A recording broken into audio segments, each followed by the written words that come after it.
Okay. Hey, we're back again. Here we are with a different horse today. This horse is Cheyenne, and we're going to do some more groundwork. We're going to start out with the backup.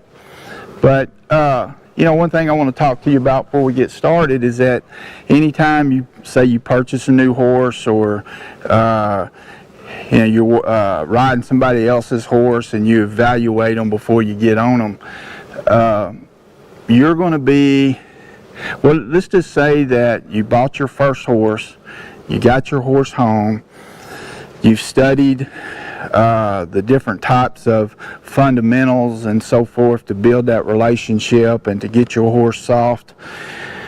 But as you're starting, let's say for example here, let's see what this horse does. I don't know anything about this horse, so this would be our first time. Now I can see, just like right there, I asked the horse to turn and face me, and instead the horse left, okay? Now what would you say in that situation? Right there, I just asked the horse to stop again, his head come up. Now, this is where, when we start, our state of mind, we're positive, we're excited, we're happy, we got a horse, and we can't wait to get out here and work with it. But instead we get up here and the horse just walks off. I mean, some of your horses may walk by you slower, some of your horses may run past you. So what's that going to do to your state of mind at that moment? The beginning is so important. We're thinking about getting on, we've got a vision of riding this horse. It's going to be just, the best horse in the world. It's going to do whatever we ask it to do. And instead, the horse just blows you off, just blows past you. So this is where it's really important that you always be aware of your state of mind, what you're thinking, what your thoughts are. So in a situation like this, when a horse does that to me, I go, okay, my horse has some fear, he's got a little anxiety, no big deal. We're going to work on that. When we do our exercises, our fundamentals today, we're going to see some improvement. This horse is with a new person, just like your first horse is going to be with you for the first time. Maybe when you bought the horse from the people, he was, really laid back and relaxed, but now he's in a different environment with a different person.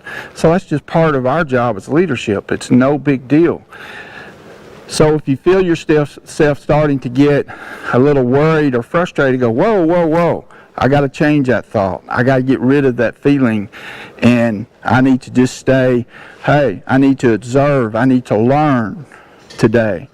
So this is how you build that skill set, that mental skill set. So, okay, now he's settled down, see? And this is usually what I do when I'm working with a new horse.